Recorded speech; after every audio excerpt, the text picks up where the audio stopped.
Hey guys, आप सभी का वेलकम है गुरुकुल हब यूट्यूब चैनल पर। रेलवे का प्राइवेटाइजेशन किया जा रहा है, इस तरह की न्यूज़ काफ़ी ज़्यादा समय से मार्केट में चल रही हैं। तो इस प्राइवेटाइजेशन को लेकर क्या सच्चाई है? क्या इसी प्राइवेटाइजेशन की वजह से आपका ग्रुप डी का एग्ज़ाम अभी तक नहीं हुआ है? क्या ग्रुप डी एग्ज़ाम की भर्ती को रद्द कर दिया जाएगा?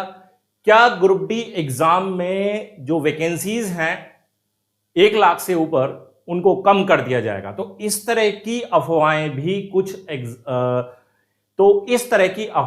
कुछ वायरल हो रही हैं। तो आज की इस वीडियो में मैं आपके सारे डाउट्स को एक एक करके क्लियर करूंगा और साथ ही ये भी बताऊंगा कि रेलवे का प्राइवेटाइजेशन किया जा रहा है, लेकिन किस तरीके से किया जा रहा है, और साथ ही ये भी बताऊंगा कि इस रेलवे के प्राइवेटाइजेशन से आपके ग्रुप डी एग्जाम पर कितना फर्क पड़ने वाला है और आपका एग्जाम होगा या नहीं होगा। तो वीडियो को टिल एंड तक जरूर से देखना, एक एक बात को सही से समझ के चलना, है ना, तभी फायदा है। मेरा इस वीडियो को बनाने का जो मेन मोटिव है वो यही है कि सही जानकारी आप तक मैं पहुंचा पाऊं। तो देखिए, रेलवे का प्राइवेटाइजेशन हो रहा है, ये न्यूज काफी समय से चल रही है, तो बिल्कुल सही चल रही है भैया, रेलवे का प्राइवेटाइजेशन किया जा रहा है, लेकिन किस तरीके से किया जा रहा है इसको थोड़ा सा समझ लीजिए। रेलवे पीपीपी मॉडल पर आ रहा। अब ये पीपीपी मॉडल क्या है?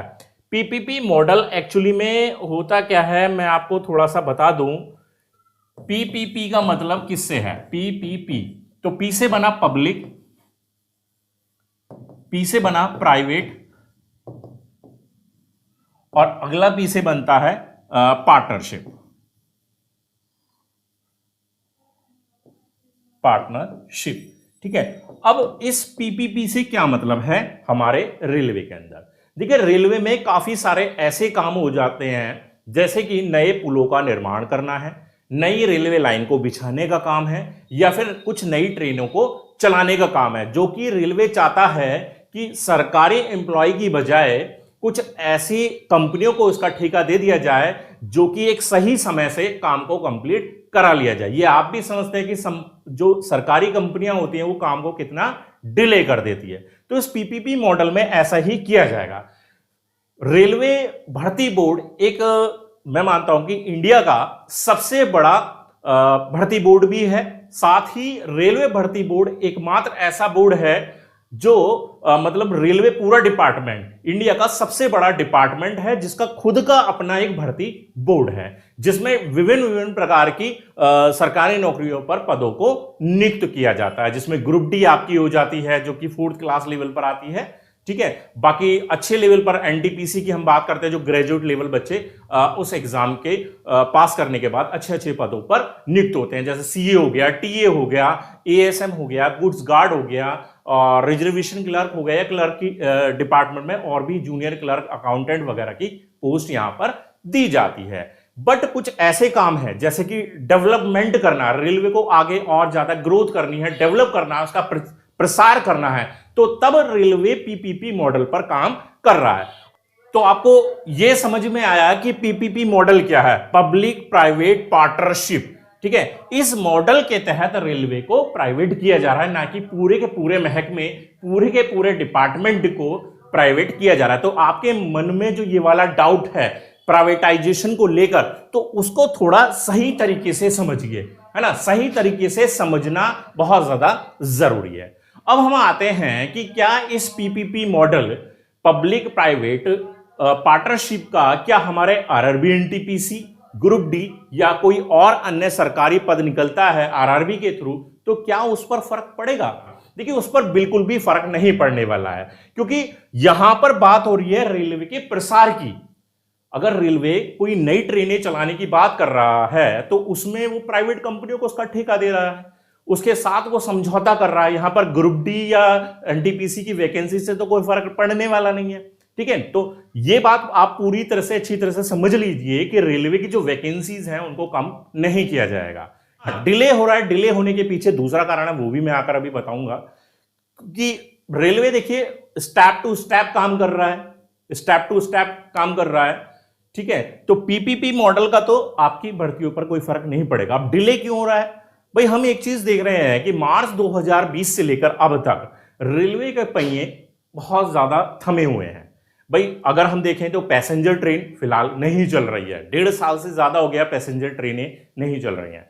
एक्सप्रेस ट्रेनें भी चल रही हैं तो कुछ लिमिटेड ही रूट्स पर कुछ लिमिटेड एक्सप्रेस ट्रेनों को चलाया जा रहा है। तो ऐसे में क्या करता है रेलवे, अपने प्रेफरेंस के आधार पर, अपने प्रेफरेंस के आधार पर यह देखता है कि क्या जरूरी है अभी के लिए हमारी प्राथमिकता किस काम के लिए है। तो हमने देखा भाई आइसोलेटेड कैटेगरी के लिए जो एग्जाम हुआ सबसे पहले आइसोलेटेड को करा लिया गया, फिर उसका रिजल्ट भी आ चुका है। फिर आरआरबी एनटीपीसी चला है ना, करीब 6 महीने एग्जाम चलता रहा, बीच में पेंडेमिक की स्थिति आई, फिर बंद कर दिया गया, फिर दोबारा से उसको सुचारू रूप से चलाया गया। तो अब तीसरा नंबर आपका ग्रुप डी का आता है। तो जैसे जैसे चीजों को आगे बढ़ाया जाएगा वैसे वैसे आपके एग्जाम की डेट भी यहां पर आ जाएगी।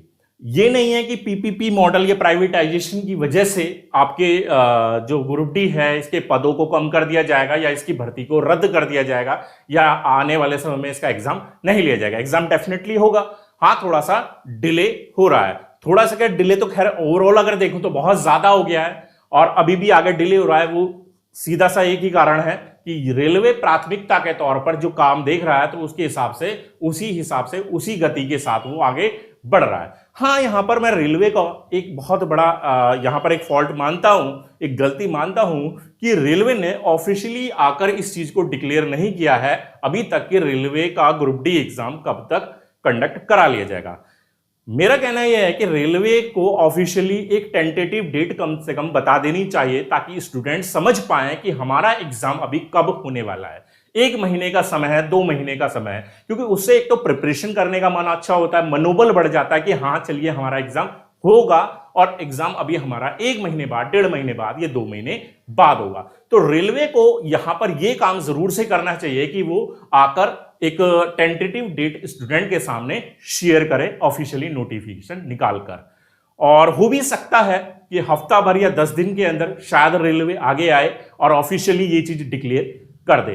तो अब आपके सारे डाउट क्लियर हुए कि रेलवे का प्राइवेटाइजेशन जो सरकारी भर्ती हैं उनका नहीं किया जा रहा है, रेलवे पीपीपी मॉडल पर काम कर रहा है। आरआरबी एनटीपीसी ग्रुप डी में से किसी भी पोस्ट पर पदों की संख्या को कम नहीं किया जा रहा है, ना ही उस भर्ती प्रक्रिया को रद्द किया जा रहा है, ना ही उसको रोका जा रहा। हर चीजें जो चल रही हैं प्रेफरेंस के आधार पर स्टेप बाय स्टेप चल रही हैं। तो आपका एग्जाम भी जब उसका समय आएगा रेलवे के हिसाब से, भाई हमारे हिसाब से तो समय निकल चुका है, हमारी सोच तो कुछ और कहती है। हमारी सोच कहती है कि अब से 1-1.5 साल पहले एग्जाम कंप्लीट करा लेना चाहिए था, बट रेलवे के हिसाब से उसका जब समय आएगा तो वो उसको कराएगा। और उम्मीद करता हूं कि रेलवे बहुत जल्दी इसके लिए ऑफिशियल नोटिफिकेशन निकालकर आप सभी तक सूचना जरूर देगी। तो इस वीडियो के जरिए आपके सारे डाउट अब क्लियर हो गए होंगे, उम्मीद तो मैं यही करता हूं।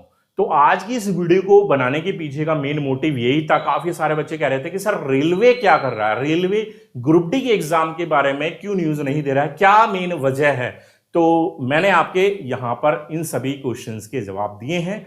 अब आपको टेंशन लेने की जरूरत नहीं है, बस तैयारी करते रहिए, क्योंकि तैयारी अगर आप अभी कर रहे हैं तो रिजल्ट अच्छा रहेगा, क्योंकि एग्जाम अच्छा होगा, रिजल्ट अच्छा होगा। लेकिन रिजल्ट आने के बाद आपके पास कोई एक्सक्यूज नहीं होता अगर आपका एग्जाम बिगड़ जाए और आपका मान लीजिए 1% सिलेक्शन ना हो। तो अभी समय है, तैयारी कीजिए, हर वो संभव प्रयास कर लीजिए कि सफल होना ही होना है। असफलता की सभी संभावनाओं को दरकिनार कर दीजिए। तो आज की वीडियो में बस इतना ही था, आप तक यही एक अहम जानकारी आपके साथ शेयर करनी थी। वीडियो अगर पसंद आ गई हो लाइक कर दीजिए, शेयर कर दीजिए दोस्तों के साथ, और चैनल को सब्सक्राइब नहीं किया है तो आपका अपना यूट्यूब चैनल, इसको सब्सक्राइब कर दीजिए, साथ ही बेल आइकन प्रेस कर दीजिए ताकि सभी वीडियोस की नोटिफिकेशन आप तक सबसे पहले पहुंचे। धन्यवाद।